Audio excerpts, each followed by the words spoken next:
Irán está listo para disparar ahora mismo. Estados Unidos perdió esta guerra. La perdió por completo. Trump pensó que iba a entrar a la sala con las cabezas de Irán y Venezuela y arrojarlas sobre la mesa frente a Xi Jinping. Pero ahora, Estados Unidos no tiene ninguna carta en la mano. Si Estados Unidos ataca a Irán, la economía mundial colapsa. Irán puede dejar fuera de funcionamiento a Emiratos Árabes Unidos, literalmente. Israel está acabado. Estamos viendo el colapso económico y el aislamiento político de Israel. China y Rusia no permitirán que Israel despedace a Irán. Y si la guerra entra en una ruta nuclear, todas las simulaciones terminan en el mismo punto: el fin del mundo. Estas son algunas de las frases más impactantes de Scott Ritter, ex oficial de inteligencia de Estados Unidos y ex inspector de armas de Naciones Unidas, en una entrevista con el juez Andrew Napolitano en el programa Judging Freedom. La entrevista se realizó el lunes 18 de mayo de 2026. En esta conversación, Ritter plantea advertencias extremadamente serias sobre Irán, Israel, Estados Unidos, China, Rusia y el riesgo de una guerra mundial. También habla de un posible mensaje de China y Rusia a Washington y a Emiratos Árabes Unidos, un mensaje que, según él, podría cambiar el futuro de la región. Y además, explica qué podría hacer Estados Unidos si Rusia utilizara armas nucleares en Europa para preservar la credibilidad de su disuasión nuclear. Quédate hasta el final, porque esta entrevista va mucho más allá de una crisis regional. Ritter dice que estamos entrando en una etapa donde un solo error de cálculo puede provocar consecuencias imposibles de controlar. Parte 1. Trump, China y la Carta de Irán. Scott Ritter, bienvenido, querido amigo. Muchas gracias por acompañarnos. Según tú, ¿qué esperaba conseguir el presidente Trump la semana pasada en China? ¿Y qué consiguió finalmente? Creo que para responder a esa pregunta tenemos que volver al mes de abril, cuando inicialmente se planificó este viaje. Esto formaba parte de una demostración de fuerza, una demostración diseñada por Scott Bessent, Marco Rubio y Pete Hegseth, para enfrentar a Xi Jinping con el poder abrumador de Estados Unidos, poder militar, económico y político. Creo que Trump esperaba entrar a la reunión con las cabezas simbólicas de Venezuela e Irán en la mano, arrojarlas sobre la mesa frente a Xi Jinping y decir: nosotros controlamos su petróleo, y si quieren que volvamos a abrir el flujo de petróleo, tendrán que jugar con nosotros. Iba a presionar en comercio, iba a presionar en el Pacífico, iba a presionar sobre Taiwán. Esto iba a ser una ofensiva diplomática total, respaldada por la amenaza del poder económico y por la amenaza indirecta del poder militar. Basta con mirar la Estrategia de Seguridad Nacional de Estados Unidos, publicada en noviembre del año pasado. Allí, Estados Unidos dijo que buscaba superioridad militar convencional sobre China.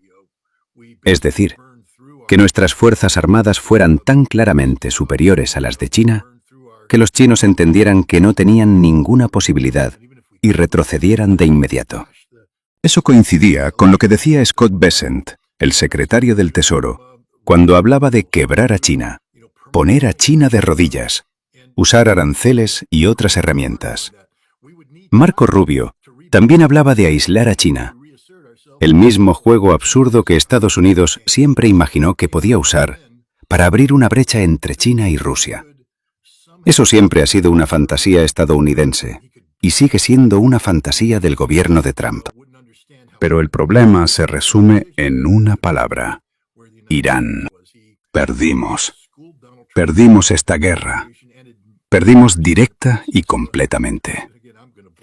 Y ahora, en lugar de que Trump pueda decir, como suele hacerlo, tenemos todas las cartas, no tenemos ninguna carta. O tal vez estamos jugando uno y tenemos todas las cartas, pero el juego ni siquiera se juega así. En estas condiciones, los chinos están al volante. Ellos tienen la ventaja diplomática. Estados Unidos ha perdido toda su superioridad militar frente a China, especialmente en el nivel convencional. Hemos usado una enorme cantidad de nuestras armas de largo alcance Hemos consumido nuestros sistemas interceptores de misiles y no tenemos capacidad para reconstruirlos. Incluso si pudiéramos, tampoco podríamos hacerlo, porque los componentes electrónicos críticos y cosas como los imanes permanentes dependen de productos fabricados con tierras raras, y China controla ese mercado. Necesitamos a China para reconstruir las armas que necesitamos si queremos volver a presentarnos militarmente. Y China no va a entrar en ese juego. Por eso Trump llegó en una posición de súplica. Creo que él todavía pensaba que podía salir de esto con apariencia dominante. Pensó que podía salir adelante con un bluff. Pensó que Xi Jinping no entendería cuán debilitado está Estados Unidos. Pero Xi Jinping sabía perfectamente en qué situación se encuentra Estados Unidos. Le dio una lección a Donald Trump y a su gobierno, y en el proceso los humilló. Parte 2. El mensaje de China sobre Irán e Israel. Me pregunto si Trump entendió realmente el mensaje del presidente Xi, que China no se quedará de brazos cruzados y no permitirá que los israelíes despedacen a Irán, y que China tampoco intentará obligar a Irán a someter su soberanía, como Trump afirmó que le había pedido al presidente Xi. No creo que Trump haya recibido ningún mensaje. Volvemos otra vez a la trampa de Tucídides. Quizá pronuncie mal esa palabra, pero soy marín. No, no la pronuncias mal. Todos sabemos de qué estás hablando, y lo dices muy bien. El punto es que Donald Trump no entendió de qué estaba hablando Xi Jinping. Eso se vio cuando regresó a su residencia y después de consultar con su círculo cercano, publicó un mensaje completamente ridículo en redes sociales. Dijo que Xi Jinping había afirmado que éramos una potencia en declive. Xi Jinping nunca dijo eso. Trump simplemente asumió que Xi quería decir que somos una potencia en decadencia. Luego lo politizó y dijo que durante Biden estábamos en declive, pero que hoy, en los últimos 16 meses, somos lo más caliente del mundo. Estamos al rojo vivo. Echamos humo. Somos los mejores. Y Xi Jinping lo sabe. Este hombre está tan desconectado de la realidad que ya ni siquiera resulta gracioso. No creo que haya recibido ninguno de los mensajes que se enviaron. Marco Rubio aparentemente entiende que Taiwán nunca volverá a ser como antes. Entiende la sensibilidad del tema y la inevitabilidad del regreso de Taiwán a China.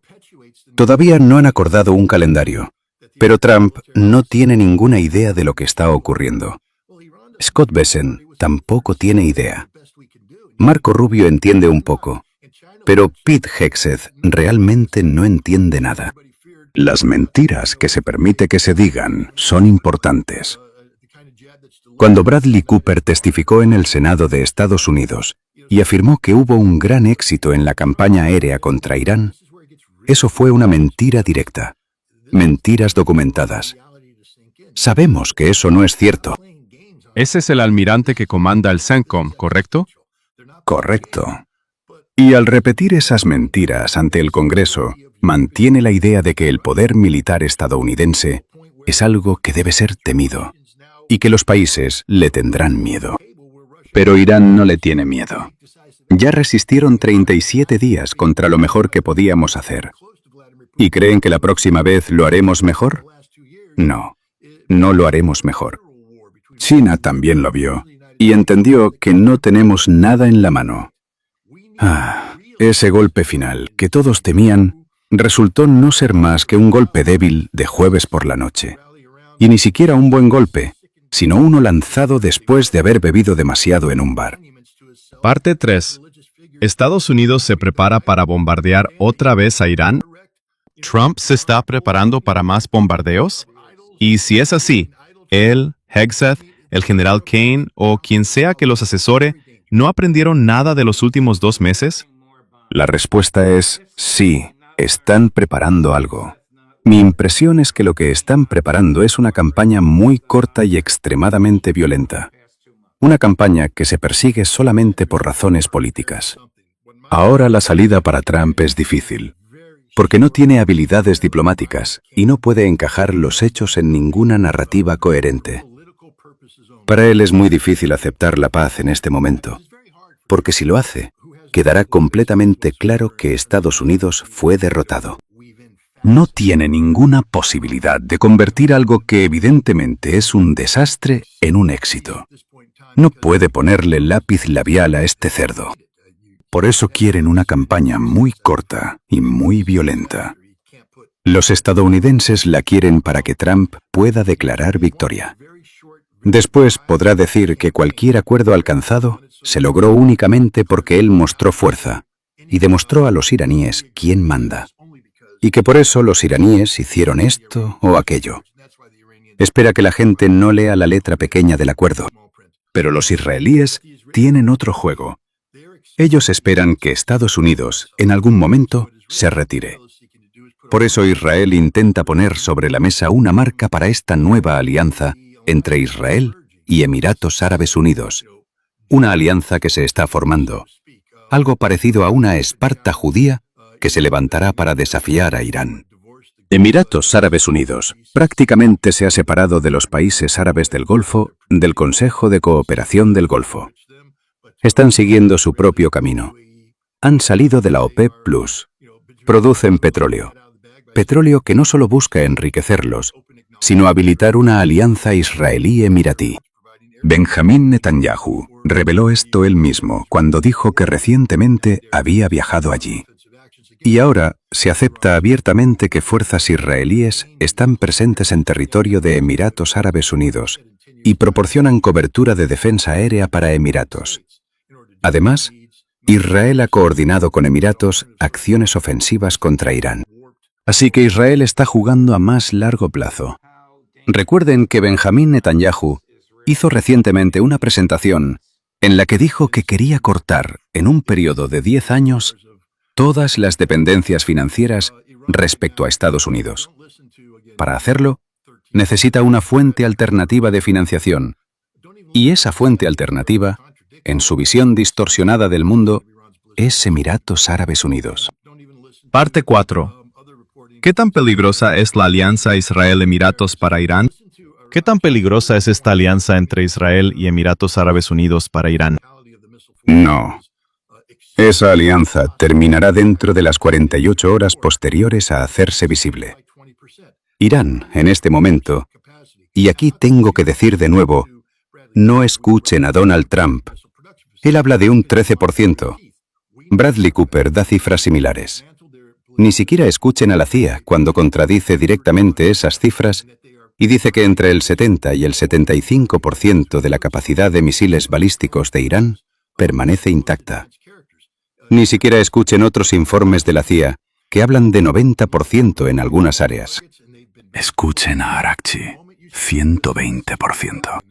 Eso significa que Irán no solo reconstruyó toda la fuerza de misiles que había consumido en la guerra.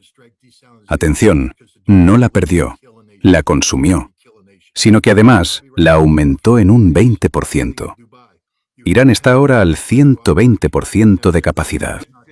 Ahora, ¿cómo puede ser eso posible si, como afirma Bradley Cooper, hemos erradicado las instalaciones de producción de misiles balísticos de Irán? La respuesta es que está mintiendo de principio a fin. Sabemos que Irán desmontó, trasladó y llevó bajo tierra sus capacidades de producción de misiles balísticos. Y ahora está produciendo una amplia gama de misiles, incluidos misiles de combustible sólido con características muy avanzadas. 120%. Irán está preparado y armado. Ya ha seleccionado todos sus objetivos y lo ha dicho públicamente. En el momento en que ustedes nos ataquen, esto ocurrirá. Y eso significa la destrucción de la capacidad de producción energética de Emiratos Árabes Unidos. No sé si Irán atacará también las plantas desalinizadoras, porque hacerlo prácticamente mata a un país. Realmente mata a un país. Abu Dhabi está ahora por encima de los 50 grados Celsius. Dubái también. Tienes que tener agua, agua dulce. Cuando dices 50 grados, te refieres a Celsius, es decir, unos 120 grados Fahrenheit. 120 grados. Si eliminas el aire acondicionado, ese lugar se vuelve inhabitable. Si eliminas el agua, literalmente se vuelve inhabitable. Irán ha dejado claro que matará a Emiratos Árabes Unidos. Matar en sentido físico. Poner fin a una nación. Y eso puede hacerse fácilmente. Irán tiene los misiles necesarios para hacerlo. De nuevo, Rusia y China enviaron este mensaje a Estados Unidos. Y creo que en la reunión de los BRICS, allí donde Irán llamó públicamente la atención a Emiratos por este asunto, en la reciente reunión de ministros de Exteriores de los BRICS en India, Rusia y China también enviaron su mensaje a Emiratos. Ustedes están prácticamente solos. Espero que hayan recibido el mensaje. Pero tenemos dos regímenes. El régimen de Netanyahu y la familia real de Emiratos Árabes Unidos. Y ambos saben que la escritura ya apareció en la pared. No les queda mucho tiempo en este mundo político. Por eso lo que vemos en esta alianza es el último acto desesperado de hombres que entienden que la historia está a punto de cerrar el capítulo de su legado político. Parte 5. Noticia de último momento. Trump cancela el ataque contra Irán. Una noticia de último momento. CNBC informa que el presidente Trump anunció el lunes, hace solo unos minutos, que cancelará el plan de ataque contra Irán previsto para el martes, después de que los líderes de 3 potencias regionales de Medio Oriente le pidieran que se detuviera. Trump escribió en Truth Social que informó a los líderes militares estadounidenses que, cito, no realizaremos el ataque planificado contra Irán mañana, y escribió la palabra no en mayúsculas, a la luz de estas solicitudes. ¿Qué opinas? Mi impresión es que este era el único movimiento que podía hacer. Porque atacar a Irán, como acabo de decir, tiene consecuencias claras. No son desconocidas, son conocidas. Nadie debate realmente lo que ocurrirá. Todos están de acuerdo en que si Trump ataca a Irán, la economía mundial colapsa, incluida la economía de Estados Unidos. Trump ya se dirige hacia un desastre en noviembre. Un desastre absoluto. Si ataca a Irán, no solo perderá la Cámara de Representantes y será sometido a un impeachment, sino que eso prácticamente estará garantizado. A menos que encuentre una forma de eliminar las elecciones. Y claro, como no vivimos en una democracia, sino en un culto a la personalidad, ¿quién sabe qué ocurrirá? Pero si la economía colapsa, también perderá el Senado, hasta el punto de que no solo el impeachment, sino también su condena, no solo será posible, sino muy probable. Eso significa que no solo terminará su legado político, sino que irá a prisión. Y su familia también. Parte 6. ¿Trump y Netanyahu entienden que fracasaron? Trump y Netanyahu entienden que en la guerra contra Irán no alcanzaron ni uno solo de sus objetivos. Para entender algo así, necesitas la capacidad de reflexionar sobre ti mismo. Creo que Benjamin Netanyahu sí lo entiende, pero está jugando desde una desesperación política absoluta. Es un hombre con un caso de corrupción en curso, y va a perderlo. Es un hombre que, cuando Israel inicia investigaciones sobre lo que ocurrió el 7 de octubre, lo que ocurrió contra Hezbollah, lo que ocurrió con Yemen y lo que está ocurriendo con Irán, quedará claro que este hombre, que se presentaba como el primer ministro de la seguridad, le falló a Israel de forma flagrante. Y en las cosas que ha hecho hay consecuencias penales, incluido asesinato el 7 de octubre y negligencia grave en otros lugares. Así que ahora está completamente desesperado. Netanyahu está completamente desesperado. Pero en cuanto a Trump, no creo que tenga la capacidad suficiente. Es tan megalómano, tan narcisista, que no creo que pueda reflexionar y decir, ¿qué estoy haciendo? ¿Estoy yendo por el camino equivocado? Creo que realmente cree. Este es un hombre que permite que figuras religiosas le levanten un ídolo de oro. Este es un hombre que en su corazón cree que su lugar está en el monte Rushmore. Este es un hombre que quiere cambiar el nombre de cada estación de tren, puente y monumento en Estados Unidos para ponerle su nombre. Esto es narcisismo maligno. Se ha rodeado de aduladores. Pete Hegseth no es capaz de decir la verdad, porque primero no es lo suficientemente inteligente para entender la verdad, y segundo, está completamente hundido en lo que está haciendo. Rubio probablemente es la persona más inteligente de ese grupo. Pero Rubio también entiende que se subió a este tren y que ahora no está en una posición en la que pueda bajarse y sobrevivir políticamente. Marco Rubio es otro narcisista que quiere ser presidente de Estados Unidos. Scott Bessent también es un adulador enloquecido que se hundirá con el barco. Parte 7. Lindsey Graham y el llamado a atacar la infraestructura energética de Irán. Veamos aquí a una de las peores personas alrededor de Trump. Número 13, Chris. Entonces, ¿usted quiere atacar la infraestructura energética? Sí, quiero que este régimen sea lastimado. Si haces las mismas cosas de siempre, obtienes los mismos resultados de siempre. Háganles más daño. Tal vez, si les hacen suficiente daño, acepten un acuerdo. Pero ahora creo que están intentando cansarnos. Creo que están jugando. Y como dice el presidente, creo que están locos. Creo que él tiene razón. Sí, el príncipe del perfume vuelve a hacer lo suyo. Pero lo interesante es que Graham está pensando un poco en las consecuencias políticas. Porque dice que si adoptar esta postura hace que pierda las primarias y ya no esté en el Senado, ese es un precio que está dispuesto a pagar. Al menos entiende las posibles consecuencias políticas de lo que está haciendo. Pero a estas alturas ya no importa. Está tan entrelazado con la industria de defensa que está cubierto de por vida. No necesita este puesto. De hecho, este puesto se ha convertido en un problema para él, porque conocemos a Lindsey Graham. Sabemos lo que ha dicho sobre Donald Trump. Sabemos cómo se siente respecto a Trump. Odia a Trump. Desprecia a Trump. Pero Lindsey Graham ahora está alimentando esta situación simplemente porque es un neoconservador que adora la guerra. Trump finalmente le dio la guerra que Lindsey Graham siempre quiso. Pero Lindsey Graham solo quiere más guerra. Luego quiere renunciar y sentarse en la junta directiva de cualquier industria que vaya a reconstruir el ejército estadounidense. Es la encarnación del mal. Espero que además del impeachment y la condena de Donald Trump, sigamos buscando la detención y el juicio de quienes han violado las leyes sobre crímenes de guerra. Aquí Lindsey Graham está defendiendo abiertamente guerras ilegales de agresión. Parte 8. ¿Israel se está hundiendo bajo las guerras de Netanyahu? ¿Israel se está derrumbando bajo la presión de las guerras permanentes de Benjamín Netanyahu? Sí. Muchas personas no se enfocan en los aspectos económicos de esto, ni tampoco en los aspectos sociales.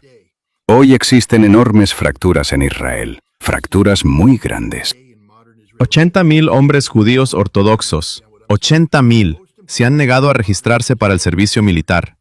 ¿Cómo puede aceptar eso el resto de la sociedad? Por supuesto, siempre ha sido así en cierta medida.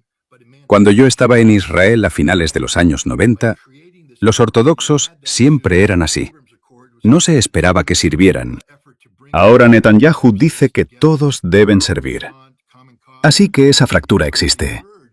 Pero también hay un número creciente de personas que no sirven y que no son ortodoxas. Son simplemente personas que dicen: no estamos de acuerdo con las guerras de Benjamín Netanyahu. Llaman a los reservistas y les dicen que van a ir al Líbano. Ellos saben que el Líbano es una trampa mortal, una misión suicida, y no están dispuestos a hacerlo. Hay pilotos que ya no quieren participar en estas campañas interminables. Por eso Netanyahu realmente está de salida. Pero lo que puede acelerar aún más este proceso es el colapso económico. Les recuerdo que en septiembre, aproximadamente un mes antes del 7 de octubre, cuando Biden estaba en India para la cumbre del G20 en Nueva Delhi, habló del corredor económico India-Medio Oriente-Europa.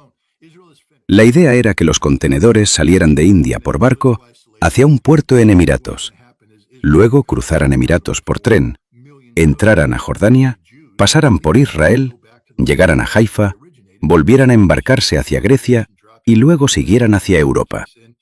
Ese era su proyecto de infraestructura. Benjamín Netanyahu habló ese mismo día. Un discurso que mucha gente ha olvidado. Dijo: "Este es el día más importante en la historia moderna de Israel". Lo repito, porque quizá la gente no entienda lo que estoy diciendo. El día más importante en la historia moderna de Israel. ¿Por qué? Porque esa ruta creaba la posibilidad de liberación económica para Israel. No solo libertad económica, sino redención económica de Israel, viabilidad y supervivencia de Israel. Si sumamos eso a los acuerdos de Abraham, es decir, el esfuerzo diplomático para acercar a Israel a los países árabes del Golfo, Israel podía convertirse en el centro económico del desarrollo de la región. Israel podía volverse económicamente independiente y viable, algo necesario para la continuidad del sionismo en su forma actual y también para la realización del Gran Israel. Pero ahora ese proyecto está muerto. Los acuerdos de Abraham están terminados. Ya no ocurrirán.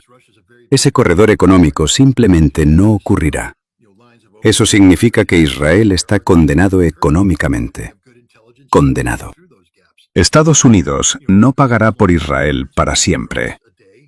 Israel no tiene una economía activa que merezca llamarse economía. ¿Quién va a pagar la reconstrucción? Si Israel quiere seguir jugando estos juegos absurdos, les diré quién va a pagar: Emiratos Árabes Unidos. Por eso están cerrando su propio acuerdo especial, para que Emiratos empiece a financiar la reconstrucción y fortalezca la relación. Pero Emiratos también estará muerto. Así que Israel quedará solo. Israel está terminado. Estamos viendo un colapso económico. Estamos viendo aislamiento político. Y lo que ocurrirá es que Israel se volverá inhabitable para millones de judíos israelíes. Abandonarán Israel y volverán a las tierras de donde vinieron. Y cuando la población disminuya, la realidad demográfica entrará en acción. Ya no podrán hablar de una patria judía independiente. Estarán hablando de un único Estado palestino. Eso es lo que obtendrán. No sé cuál es el calendario. Puede ocurrir rápido, puede tardar, pero esa es la dirección inevitable de Israel. Parte 9. Irán, Rusia, guerra nuclear y el fin del mundo. Scotty, gracias, querido amigo. Excelente análisis sobre todos estos temas. Ni siquiera hablamos del presidente Putin y de los últimos acontecimientos en Ucrania. De hecho, déjame preguntarte sobre eso. Los ucranianos están atacando edificios residenciales en Moscú. Putin está preocupado. Putin no está preocupado por edificios residenciales en Moscú. No es la primera vez que algo así ocurre. Tú estuviste en Moscú. ¿Recuerdas la ciudad de Moscú? Esa zona nueva, con torres de vidrio parecidas a Nueva York. Esa torre fue atacada 2 veces con drones en el pasado. El Kremlin también fue atacado una vez con un dron. Así que no son estos ataques aislados con drones los que llevan a Putin al límite. Lo que lo acerca al punto de peligro es el hecho de que Alemania, Reino Unido, Países Bajos, Dinamarca y otros están construyendo drones modernos de largo alcance. Y, con ayuda de Elon Musk y otros, están proporcionando capacidades modernas de guiado. Y están dando inteligencia que permite a los drones encontrar su camino a través de las defensas aéreas. Rusia es un país muy grande. Es muy difícil tener líneas continuas y superpuestas de defensa aérea integrada en todo su territorio. Hay brechas, y si tienes buena inteligencia, puedes pasar por ellas. Ucrania lanza cientos de estos drones cada día. Drones fabricados fuera de Ucrania, por lo que no puedes rastrear y detener su proceso de producción. Guiados por inteligencia de la OTAN y usando capacidades alemanas de guiado. Ahora estos ataques han comenzado a tener un impacto significativo sobre la capacidad de producción energética de Rusia. Según algunas estimaciones, entre el 10 y el 20% de la capacidad de exportación rusa se ha visto afectada por estos nuevos ataques con drones. Hasta ahora, Vladimir Putin, en cierta medida, se contenía y esperaba. Pero ahora la economía está siendo afectada. y algo debe hacerse. En 2023, Sergei Karaganov, un politólogo muy influyente, escribió un artículo y dijo que, como Rusia ya no estaba solo en conflicto con Ucrania, sino con el Occidente colectivo, la OTAN, Estados Unidos y la Unión Europea, y ellos habían declarado como objetivo estratégico la derrota estratégica de Rusia, es decir, la destrucción física de Rusia, Rusia no tenía otra opción que adelantarse y sacarlos primero del campo de batalla. Dijo que Rusia debía usar armas nucleares de forma preventiva contra Europa. En ese momento, dijo que no creía que Estados Unidos estuviera dispuesto a sacrificar Boston por Poznan, una ciudad polaca. Es decir, que si Rusia atacaba a Europa, Estados Unidos no respondería nuclearmente contra Rusia. ¿Quién sabe? Yo no quiero poner a prueba esa hipótesis. Pero Vladimir Putin salió y dijo, no. Nosotros no somos así. No haremos eso. Sin embargo, la fuerza del argumento de Karaganov y la repercusión que tuvo hicieron que Putin lo incorporara en 2024 al proceso de toma de decisiones. El Kremlin encargó a Karaganov reconstruir, repensar y redefinir la disuasión estratégica rusa. Y en 2025, Rusia publicó su nueva doctrina nuclear. Esa doctrina decía que si las potencias nucleares, es decir, Estados Unidos, la OTAN, Francia y Reino Unido, entregan a una potencia no nuclear, es decir, Ucrania, capacidades de ataque convencional, por ejemplo, drones de largo alcance, y si esa capacidad amenaza la vida estratégica de Rusia, por ejemplo, atacando la producción petrolera rusa o la industria de defensa, entonces Rusia está autorizada a responder con el uso preventivo de armas nucleares. Ucrania, debido a las acciones de los europeos y la inacción de Estados Unidos, prácticamente ha cruzado la línea roja de Rusia. Y hoy hay discusiones activas y en curso sobre un ataque no solo contra Ucrania, sino también contra Europa, incluso con armas nucleares. Ahora, Karaganov ha dicho que el método preferido es primero atacar Europa con el misil no nuclear Oreshnik, y si Europa no recibe el mensaje, responder inmediatamente con armas nucleares tácticas. Hoy, Bielorrusia está entrenando con su fuerza nuclear táctica, una fuerza que Rusia le proporcionó. Ya están en el terreno, practicando procedimientos de liberación de armas nucleares. Así que esto ya no es teórico, está ocurriendo. Rusia había amenazado con destruir Kiev si Moscú era atacada durante el día de la victoria. Ese día no atacaron Moscú, pero hoy están atacando Moscú. Y si dentro de una semana y media atacan San Petersburgo, Rusia no se quedará de brazos cruzados. Si continúan los ataques contra la infraestructura petrolera rusa, Rusia no puede permanecer inactiva. Creo que la amenaza de eliminar Kiev sigue sobre la mesa, y Rusia solo busca la oportunidad adecuada.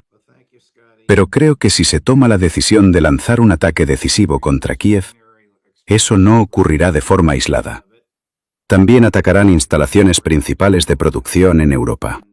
Podríamos estar frente a la posibilidad de una guerra mundial. Incluso si Estados Unidos no responde, este es el punto que siempre explico sobre el control de armas. La gente dice, Scott, el control de armas está muerto. Sí, es completamente cierto, está muerto. Pero eso no es algo bueno. También en Rusia hay muchas personas a las que no les importa. Yo voy a ir a Rusia y voy a intentar despertarlos. Porque quiero decirles que Karaganov probablemente tiene razón al afirmar que si ustedes atacan Poznan u otra ciudad europea, Estados Unidos no responderá con armas nucleares contra Rusia. Pero si creen, aunque sea por un segundo, que Estados Unidos permitirá que la superioridad de la disuasión nuclear estratégica pase a Rusia, es decir, que Rusia pase de ser un usuario potencial e hipotético de armas nucleares a un país que ha demostrado que puede y que usará armas nucleares, mientras nosotros simplemente nos sentamos y decimos que seguimos en el nivel hipotético, eso no va a ocurrir. nos veremos obligados a escalar y usar armas nucleares, y las usaremos contra uno de los aliados cercanos de Rusia. Pongámosle nombre: Irán. Si eso ocurre, atacaremos a Irán con armas nucleares en un abrir y cerrar de ojos. Y luego comenzará el proceso largo y lento de ir un paso más allá. Y todo terminará con un intercambio nuclear completo. El mundo terminará. Todas las simulaciones por computadora llegan a ese mismo resultado. No hay ninguna razón para creer que, de alguna manera, la sabiduría de Sergei Karaganov pueda escapar de esta trampa. No. Esta es la trampa de la destrucción mutua asegurada, el suicidio mutuo, y debemos evitarla a cualquier costo. Bueno, eso es suficiente para mantener despierto a cualquiera durante la noche. Juez, no voy a mentir. ¿Ves estas ojeras? No duermo por las noches por estas cosas. Trabajo toda la noche, lucho con estos temas, trato de entender cuál es el mejor camino. Volvemos a los años 2002 y 2003, la guerra de Irak. Esa guerra se basó en mentiras sobre armas de destrucción masiva. ¿Quién en el mundo occidental sabía más que yo sobre armas de destrucción masiva? Nadie. Yo sabía más que la CIA. Sabía más que los británicos. Porque yo era el punto central del esfuerzo global de inteligencia. Yo conocía la verdad absoluta, y nada más que la verdad. Y uno pensaría que con esa certeza de conocimiento debería haber podido cambiar la política, modificar el rumbo político, detener una guerra que no debía ocurrir. Pero no pude. Y eso también me mantiene despierto por las noches. ¿Qué hice mal? Ahora miro una situación en la que sé que tengo 100% de razón en mis cálculos sobre el peligro de una guerra nuclear. ¿Cómo puedo expresarlo mejor de lo que lo estoy haciendo ahora? Porque el fracaso no es una opción. Aquí el fracaso no es una opción. Tenemos que tener éxito. Debe haber éxito. Y la pregunta es, ¿cómo hacerlo? Por eso no puedo ir a Rusia y ser pasivo. Los rusos son actores aquí. Ellos realmente son actores en este juego. Y como Estados Unidos está actuando de una manera tan gravemente irresponsable, son los rusos quienes deben hacer el movimiento correcto. Son los rusos quienes deben ser pragmáticos. Son los rusos quienes deben actuar responsablemente, en un momento en el que, por las acciones de Ucrania y Europa, actuar responsablemente se ha vuelto casi imposible para ellos. Scotty, gracias. Gracias por toda la reflexión que dedicas a estos temas. Gracias por tu forma extraordinariamente brillante y precisa de explicarlo. Creo que ni siquiera respiraste durante todo ese segmento. Te deseo lo mejor en todo lo que haces. Gracias por estar aquí, querido amigo. Espero verte de nuevo antes de que empiecen tus viajes. Muchas gracias por invitarme. Por supuesto. Te deseo lo mejor. Cierre del video. Lo que escuchamos en esta entrevista es una lectura extremadamente alarmante de Scott Ritter sobre el estado actual del mundo. En el centro de esa lectura están Irán, Estados Unidos, Israel, China y Rusia. Ritter sostiene que Estados Unidos no logró sus objetivos en la guerra contra Irán y que, contrario a las afirmaciones oficiales, Irán no solo no fue destruido en términos de capacidad misilística, sino que reconstruyó y fortaleció su poder. Según él, cualquier nuevo ataque contra Irán podría tener consecuencias muy graves para la región, para el mercado energético y para la economía mundial. También afirma que Israel, bajo el liderazgo de Benjamin Netanyahu, atraviesa una crisis política, social y económica.